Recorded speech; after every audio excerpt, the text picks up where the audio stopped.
So, today I have this Master Lock.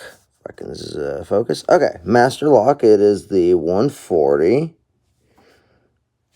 If you can see that. Okay, Master Lock 140.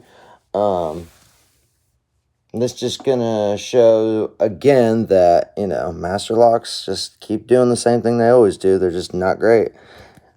As you can see, it is locked.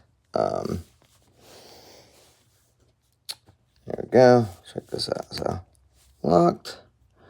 And watch how easy this is every time.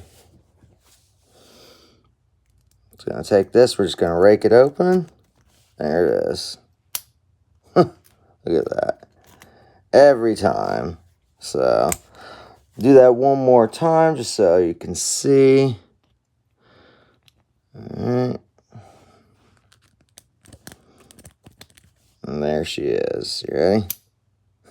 There it is.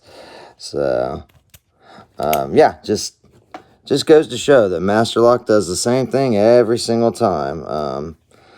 They just don't put any care. And it's sad, they are like one of the top brands in the world. If you think of padlocks, you think of getting a Master Lock. And it's sad because every single time, everybody thinks Master Lock is like the best ones out there. And obviously,